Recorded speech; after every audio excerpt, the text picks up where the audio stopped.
I am really thrilled to introduce our final speaker of the day, Cheryle Robinson Jackson.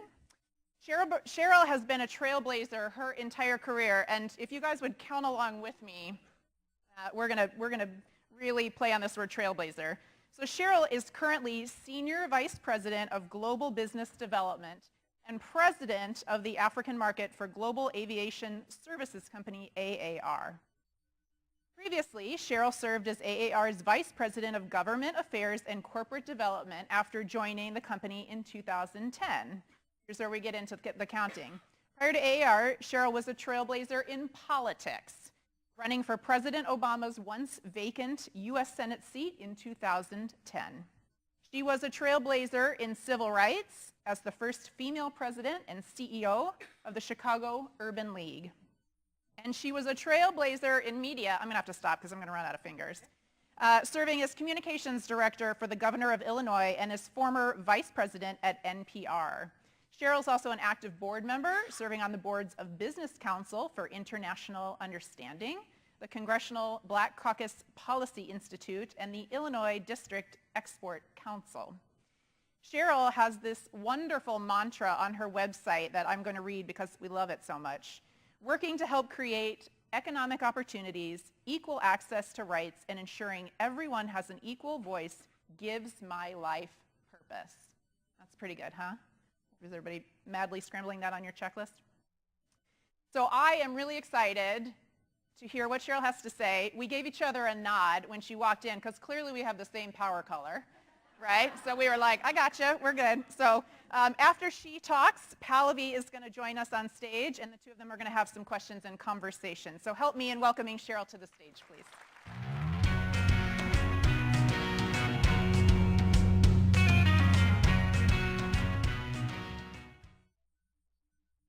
Women's Day. I am so thrilled. Give yourselves a hand. So thrilled to spend it like this here, getting my soul fed. I'm usually trying to pour into other people, and thank you so much for this invitation. You poured into me, Pallavi, so I really appreciated learning from all of you. So let's get started. It's not a competence issue. It's a confidence issue. You know what I'm talking about. Most of you here, I see a lot of onlys. You're probably part of the only club, or at least one of few women in your workplaces, in certain experiences. So you know what I'm talking about. You know when you're in a meeting and the idea is in your head, answer is screaming in your ear, but you can't bring yourself to say it. And then the person next to you does. It's not a competence issue, it's a confidence issue.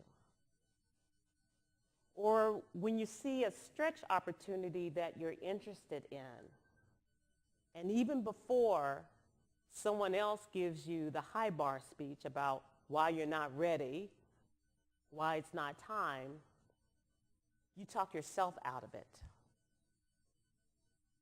It's not a competence issue, it's a confidence issue.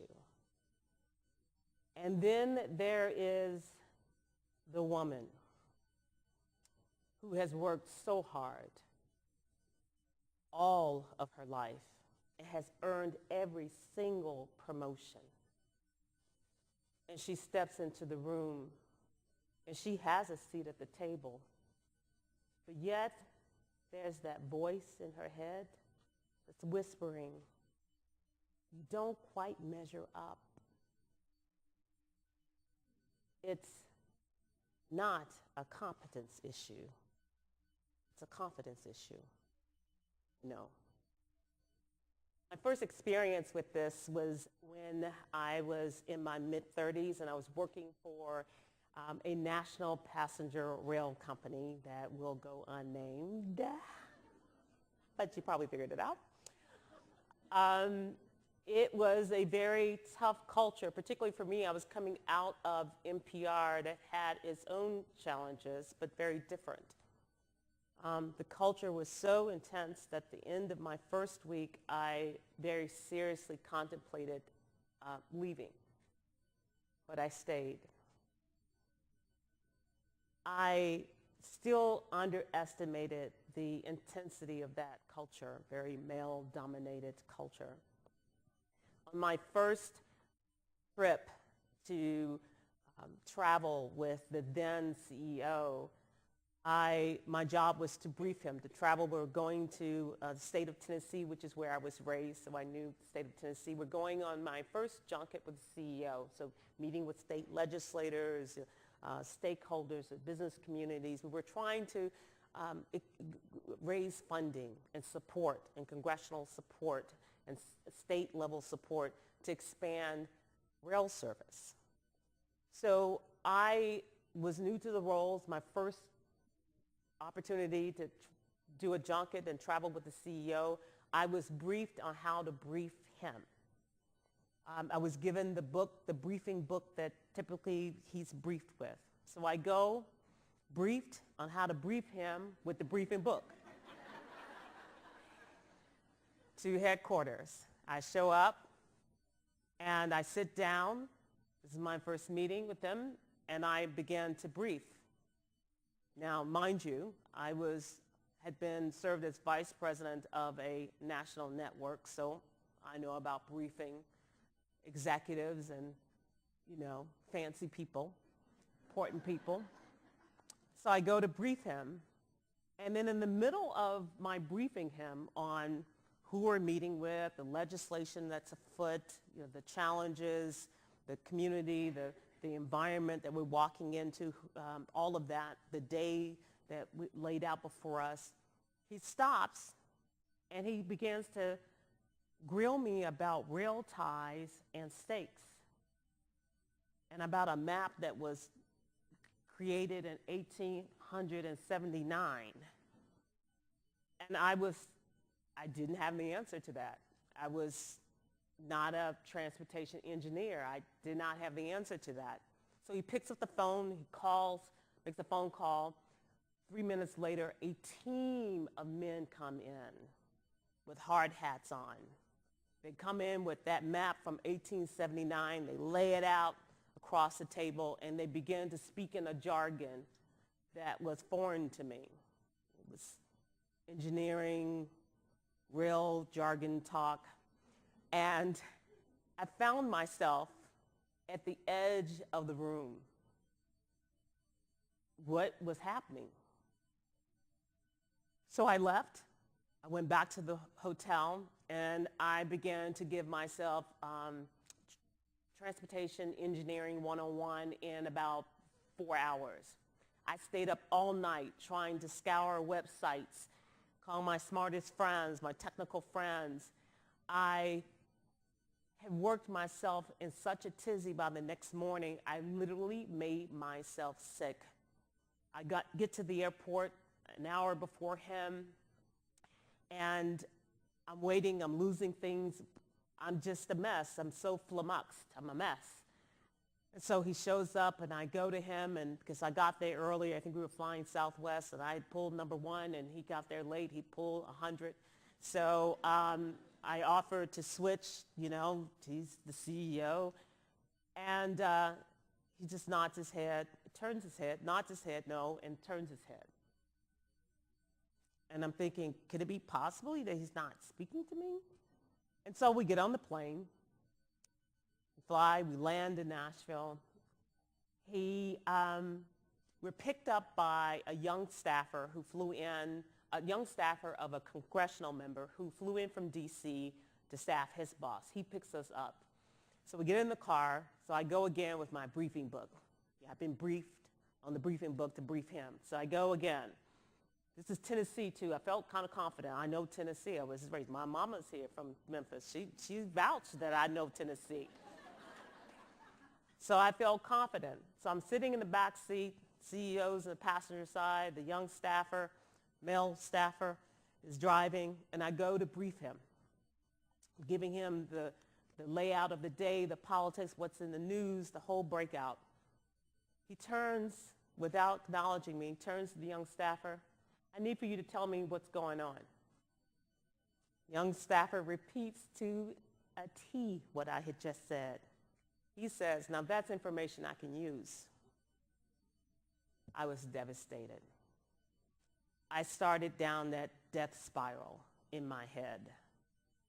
And I was thinking it was a day trip, that I've got to spend the next 14 hours with this person that refuses to talk to me or see me or hear me. And what am I not doing correctly? What am I not, that's what we do, we go internal. What am I not doing? And I was just in a tizzy until I heard this voice in my ear. Calm down. This is his problem. It has nothing to do with you. And I calmed down. And I got myself together. And I said, you know what, to myself, you are going to rock this day because you know what you're doing. As a matter of fact, you're not going to talk to him. So we literally went 12 hours, 14 hours, not saying a word to each other. But I strutted in my brilliance and I rocked that day. Everyone that I came in contact with, I owned that relationship. I built relationships. I was pitching legislation, helping to shape legislation, making the case for funding in the State House. At the time, it was all men, cigars and cigarettes, smoking, smoke-filled, literally a smoke-filled room of men. But yet I was making headway, and I was building my confidence, but I had to leave him alone. So it was 9 o'clock at night. We started at 6 a.m. that morning. It was 9 o'clock at night, finished our last meeting. I get in the car. He's in the car. I don't say anything. I don't even look his way. All of a sudden, he began to tell me about a story of him driving his Corvette and getting a speeding ticket, like random. He began to talk to me. It's not a competence issue. It's a confidence issue. So what does this dynamic really mean, this confidence thing? What does it really mean? What is it all about?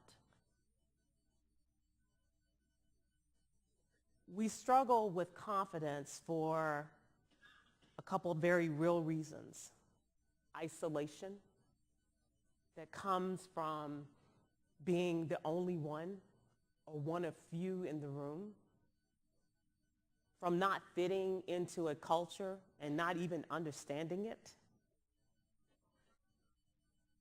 It comes from not understanding or not having your value, your contributions recognized and sometimes outright dismissed. And for me, as a double outsider, a woman and African American, it's doubly as tough. It undermines your confidence. It undermines your confidence. It makes it very difficult to be your true, authentic self. We've heard a lot about authenticity. And so you resort to code switching, or worse yet, conforming, and denying your brilliance. So you might, as a company, wonder, wow, gosh, that kind of sounds like a personal problem, the little confidence issue thing. They have specialists for that. But here's why it's a problem for companies. Authenticity is an important key driver of innovation. It's why you've got to care. When you create environments where people feel comfortable to being their true selves and bringing their true selves to the table, where their differences and who they are, that what makes them different is acknowledged, and you make space for that at the table. Then people, including women and people of color, are confident enough to bring their ideas and contributions to the table more fully and powerfully. So, my advice to women: until we get to equal, until we get to balance for the better, here's what I need for you to do. I need for you to find the courage to bring your authentic self to the table, especially when you feel uncomfortable. Especially when you feel uncomfortable.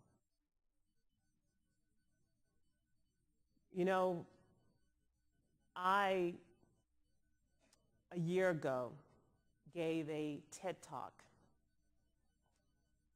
TEDx talk, and I decided to be really honest about, I've had this, she read off this career where I've been a trailblazer and I've done a lot of firsts, but there's a lot of pain behind that trailblazing. Trailblazing is not for everyone. You have to be wired a certain way, take more punches than you're able to give, and still find a way to be confident and believe in yourself in the face of a lot of adversity. And so I gave a TED Talk about that. That and the fact I went through a life crisis that really taught me a deeper, more fulsome way to live my life and approach my professional and personal life. That experience and my career has inspired me to create a day called Grit and Grace Day, where I want to do two things for women. Until we get to equal, I am determined that women know how to self-advocate. I'm determined that women know how to advocate for themselves, particularly in the face of headwinds. And because being the only, and particularly as double outsiders, this can be tough and worse yet, toxic. So the other thing that I'm focused on, how do I help you take care of yourself in the midst of the fight until we get to equal? So on March 22nd, here's my shameless plug. Join me for Grit and Grace. We've got amazing speakers, including our host here today, Pallavi,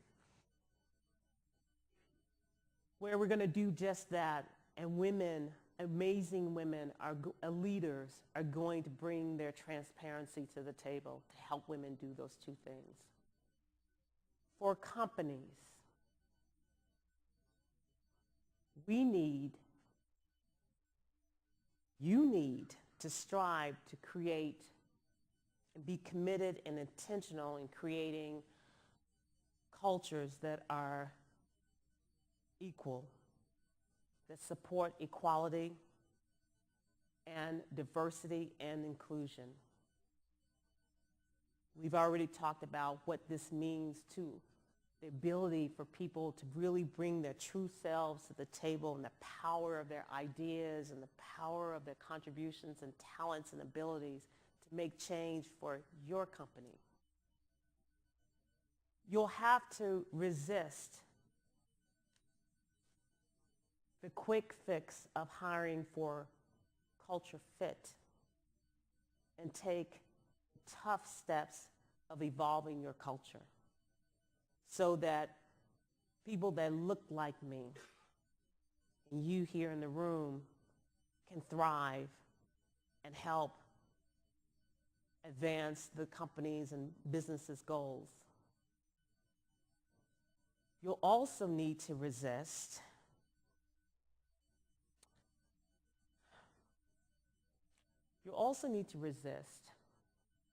wanting to take shortcuts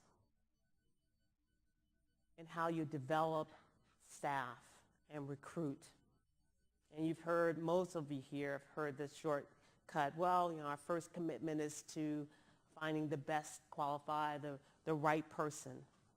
And that is true.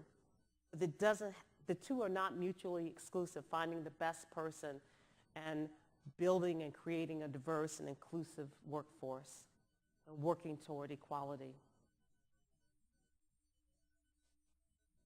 I am really proud of the way that AAR has taken on some of these challenges head on. How in working to build a more diverse and inclusive workforce.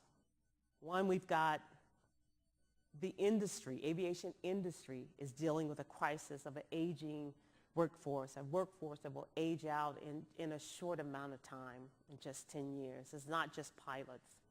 It's aviation mechanics, in addition to pilots, and all sorts of other careers behind the aviation and aerospace industry. So we're just recently partnered with the city of Chicago and community colleges, Olive Harvey, to create internship programs, build curriculum. We're partnering with YWCA and other groups that focus on people of color to not only recruit, but to sustain and help retain women and people of color, as well as other candidates, to build our pipeline.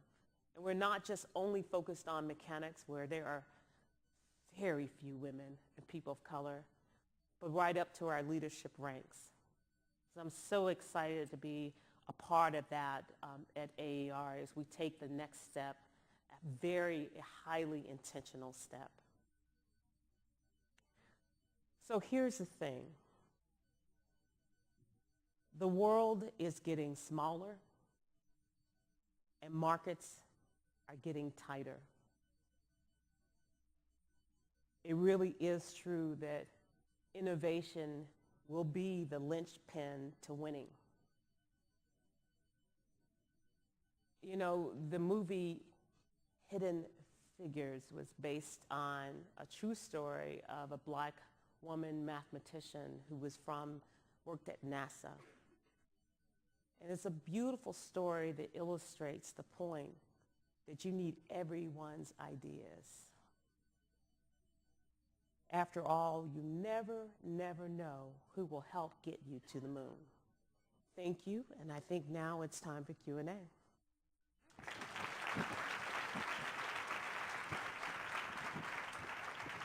Thank you, Cheryle. That was amazing. So thank you for. Do you want to sit? I see. I think my heels. I think I might. I'm There's an expiration date on these. So. They're amazing, by the way. So I really appreciate you spending some time with us. You know, one thing that you said to me sort of resonated with me, which is the double outsider.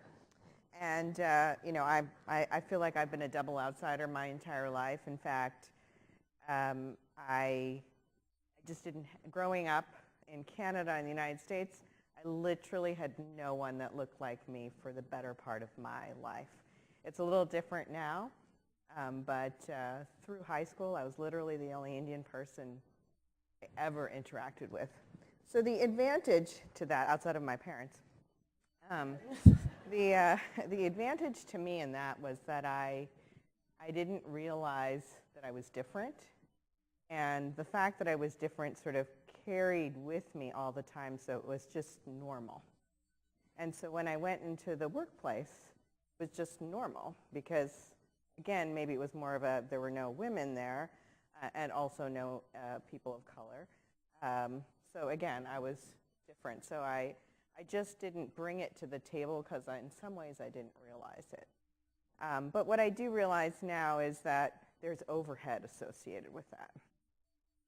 I don't know how many of you feel different, but when you come to an event like this, which is majority women, does the energy feel different to you? It's not about the fact that the energy is actually different. It's about how you feel in that environment. And so it's sort of a light bulb and a recognition for me about why it's important to create a diverse environment and why it's important to have people that you can connect with in a certain way. So my question to you around this is really what advice you have, or what are the tips that you have for dealing with the imposter syndrome, or you're the only, or that censure that you have all the time in your head? You talked about your one story. Right. What are the tips you have? Well, it's really important. We had a lot of discussion about, having a sponsor and having the mentor. But when you're in tough environments like that, it's really important that you affirm who you are. Find some outlet that affirms who you are. It reminds you of who you are, your abilities, your capabilities, and your values. And some outlet where you can strut in your brilliance. So getting validated outside of these very tough environments is going to help you inside these environments. And let me just be clear, I'm not saying that people are out to get you. It's that you're on the front lines. There is a cost to being a trailblazer. You have to, people don't even, cultures and people in the cultures are not even aware half the time that they're, that you aren't able to be yourself, that they're not making room for you and your difference at the table. So then you have the burden of educating. Sometimes, when I first worked at this passenger rail company, I thought to myself, the first week, the stuff that I saw, I was like, wait a minute. I didn't sign up for the MLK Junior program. I just came here to work, okay? She gets it, right? I didn't come here to be the defender necessarily of an entire race of people. And sometimes you feel, or gender, and you feel that responsibility. And sometimes you have to, that is the cost and the responsibility of trailblazing. So it's really important that you find some outlet where you can pour into yourself. That's what this event is for me today. I kind of had forgotten that I needed to do that. I'm sort of supporting other women. But you need to always be pouring into yourself, back into yourself, into your energy, into your strength. You need to affirm who you are outside of the company so that you can be validated internally. And yes, do the hard work of helping to elevate and educate the culture in your work environment and making a difference. And then it is important to have a coach. Yes, a mentor, we know that. Sponsor, invaluable. But that coach that's going to be in that day-to-day battle with you, because it is a battle sometimes, is critical. So investing in yourself is important. Great. So I'm going to ask one more question, then we're going to open it up to the audience, so be thinking about your questions. I watched your TEDx last night in preparation for this, and you talked a lot about how grace is a superpower. So talk a little bit about grace as a superpower, because I found it very inspiring and really a good way to think about how to deal with difficult situations. So I was the chick that you put a wall in front of me and I would blow through it. That was my job. I was communications director, so that, that my staff cleaned up my resume, the bio pretty good, and they said I was communications director for a Illinois governor. I was press secretary for former Governor Rod Blagojevich, so there couldn't have been one more tough job. I'm just going to tell the truth, shame the devil. That was the governor that I was working for. Really, really tough job. So I knew a lot about fighting. So whether it was in that role or when I ran for U.S. Senate as the only woman and person of color, or in every one of my jobs, being the first woman or the first African American or first woman and African American, and sometimes one occasion the youngest, the first woman and African American, it just toughens you. It toughens you. So I knew about that fight, and I just always had that intensity, guard up, ready to fight, ready to problem solve, never really giving myself any other option other than to power through. That is until cancer and divorce showed up on my doorstep hand in hand. And that was a really incredibly tough time in my life. But the gift that came out of that was I learned a different way of approaching life, that it isn't always about powering through. I mean, that's what fighters do, and I know everyone in this room is a fighter. That's what we do. We show up, even when we don't feel like showing up for a fight, and we get it done. But there are some times in life fighting alone won't solve the problem. And honestly, what I learned from this, you shouldn't wait for the wake-up call to wake up about that. That there is grace, the act of practicing grace. In the TED Talk, I talk about grace as a superpower. That grace is, we know it as more in a religious sense, as God's love in action toward man. And I like that definition, but the way that I talk about it is love in action towards self. Self-compassion and self-care and self-acceptance.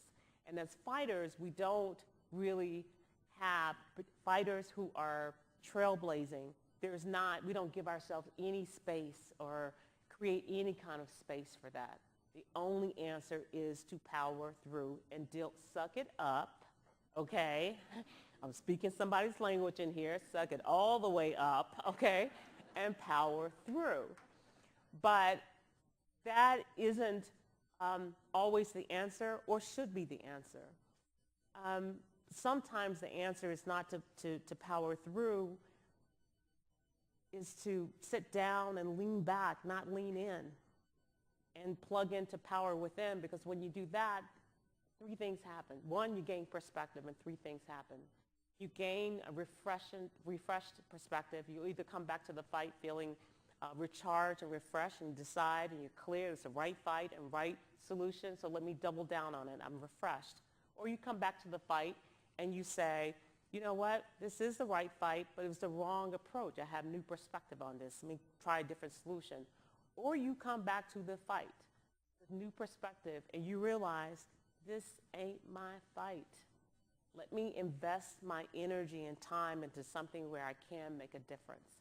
So practicing grace is a way to fuel your performance, not only at work, obviously, or in your personal lives, obviously, but at work and in every aspect of your life. So I'm on this journey of learning how to practice grace and give myself that space to do that. So that's what I mean by activating your superpower in a Grit and Grace Day. We're going to talk about the grit, the fight, but also put a good amount of emphasis on grace and what it looks like and how it shows up at work. Yeah, no, the thing I took away from that was really about being able to give yourself a break. You know, so give yourself a break, and it's okay.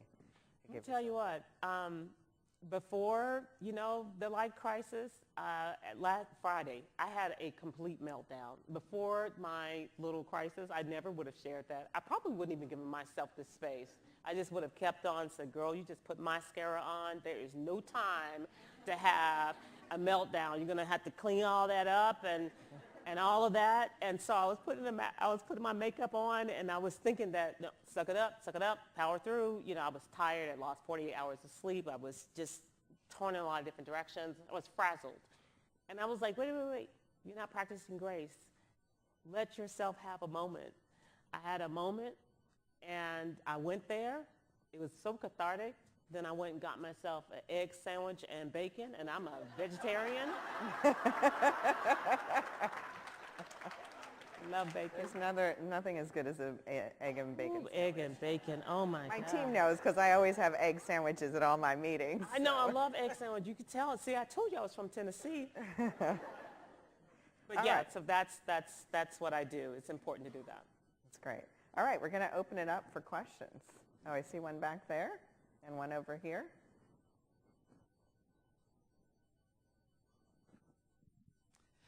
There. Thank you so much. This was a really great presentation. So I'm definitely going to look at your TEDx as soon as I get a chance to. Grit and Grace. That's the name of it. I love it. So I have a question, and I'm not sure. I always look around, and I think everyone else has sort of got it a little bit more together than I do. And you're certainly no exception to that. But the thing that drives me crazy in the workplace and generally in life is that women seem to pay the price or get a snippy reputation for dealing with the negativity around us, things that are happening in our lives. We are labeled as emotional, hysterical, whatever the case may be. And so I'd like to know, have you had that issue? And what advice would you give to a very hysterical woman? Here's my advice. Own your queen. Own it. You know, don't defend it. I had a situation where a coworker made a comment to me, a male coworker, and he says, you know, wait, don't, be getting all emotional on me. So, well-intentioned, but wrong word, okay? I did not say, I'm not getting emotional. That's not what I said. I said, I will express myself however I choose, as long as I'm being respectful. So let's get back to the business at hand. So don't defend it like it's inappropriate or it's something wrong with it. I mean, you want to be composed and you want to get your point across, but I guess what I'm saying is don't discount the way that you show up as something negative. I think we have to shift away from that. That kind of goes back to my saying how we have to educate the culture around us. It's exhausting work, trust me, okay? But I think people say that to throw you off, right? Like you're getting thrown off by saying that versus the issue at hand, right? because they're uncomfortable and they're not accustomed. I mean, you're new to them. The culture, you don't understand it. They're trying to understand you, and it's just people trying to understand each other.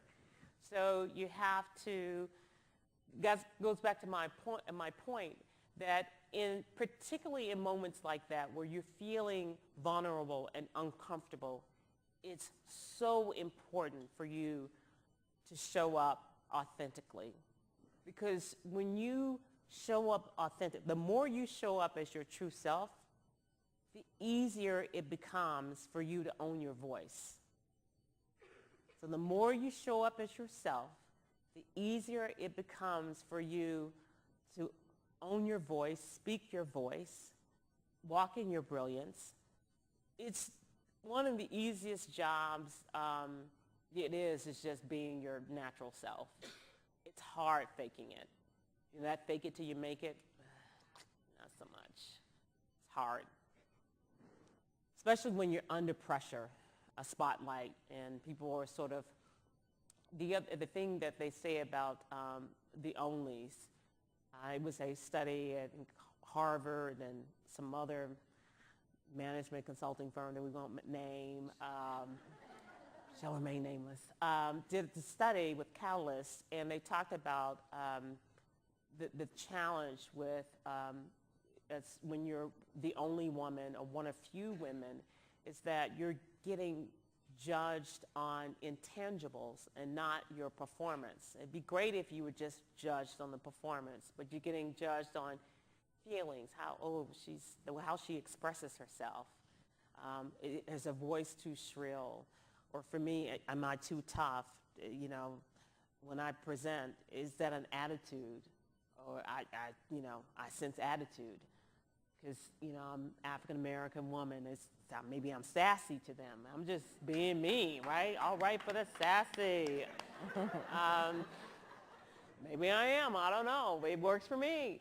But people sometimes read into that. And those are those intangibles that have little to do or nothing at all to do with your performance, but you're still being judged on that. So it's tough. But I just want to encourage you to be yourself. But you can't just power through these moments. You have to find ways to refuel and affirm yourself. We had one more question over here. Yeah. Good afternoon. Thank you so much. This has been really wonderful for me to just be in this space. I'm wondering if you could, especially being a double as well, an only African American and woman in many sectors, and I'm wondering if you can talk a little bit more about how you've managed that elephant in the room, specifically around the code switching, and not wanting you to have to educate, but I think in the audience that we have here, some of that dynamic might be helpful. Here's what I do. I try to do, not always do this. It kind of goes back to being authentic. I just say, hey, there's the elephant in the room. I just go right toward it and try and take the air out of that. And I do it with humor. So if I have to conform or code switch, it's introducing humor as a way to be authentic and have it be okay. Sometimes I will talk about my hair. I remember I was with a group of 2 and 3 stars. My industry is also very heavily defense, so I'm very buttoned up, very distinguished. 2-star and 3-star generals, and coming out of, I think, the Commerce Department, and it was raining out. And so she's laughing because she knows where I'm going with this. And so I was like, okay, wait a minute, guys. Somebody's going to have to go get the car because my hair, okay, I'm about to be, it's about to be an issue, okay? If I step out into this rain, little fro action. So, it catches them off guard, but it's a way for me to show up. This is me. I am stressed out over here about my hair, okay? It's a real thing, okay? But I introduce humor, and when I do that, when I am courageous enough and find the right way to be authentic, they know that it makes it easier for me to be myself. I don't have to code switch as much. I don't have to conform as much. I just get to be me, and they get to learn about me. I get to learn about them. We kind of take it down a bit. So you just got to muster the courage to be yourself, and more times than not, it'll be okay. Can you also just share what code switching is? Because I'm not sure if everyone understands that concept. Okay, code switching. So code switching is, it's when you sort of speak in a way and present in a way that you think is appealing or comfortable for culture.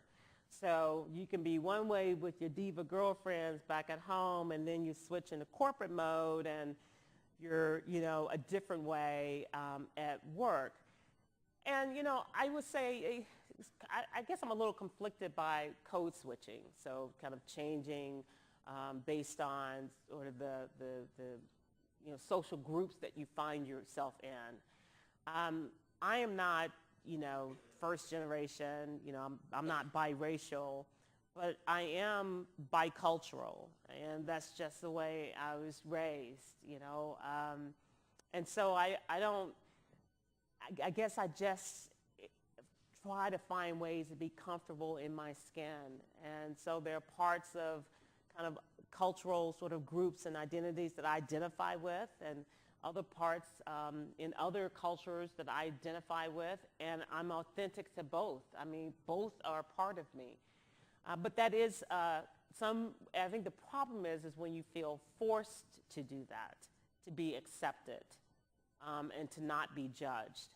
That's when code switching, switching up your personality or switching up how you present based on who you're around. And the truth is that everyone has to sort of compromise and conform at some level. But when it starts to be sort of impinge on who you are, your core, and you aren't able to show up as yourself, the best way to show off your brilliance or to be really strong and to show up strong is when you're able to be your true self, and whatever that true self is. So that's what code switching is, and it just kind of keeps coming back to that authenticity issue that we've all been talking about all day long today. Yeah, and I think I would just close with, I think, being authentic is so incredibly important, right? You said it, it's been the theme. And I think the time is also right now for people are receptive to you, to being authentic. So I think, you don't be afraid of it, because I think it's there. This is the time. If you're not going to try now to be who you are, it hasn't been any more receptive than now. So I would say try it. So I have a question for you. What do you do to practice grace with yourself? I have the thing going on all the time in my brain, right? So there is the you can do it, the grit part of it, like you can do it, you can do it, you can do it. And I've learned over time to say, things didn't work out okay. I don't do the analysis paralysis. If I'd done this, would have this been better? If I'd done this, would that, maybe I'm too old, maybe I'm too tired, but I just don't do that anymore because it's not really productive. Right. So in that way, I think that's how I practice grace, and I do give myself a break, but it's taken a long while to get there. If she does it, then how much more should we all be doing it? She's one of the most put together, grounded people I know. So thank you.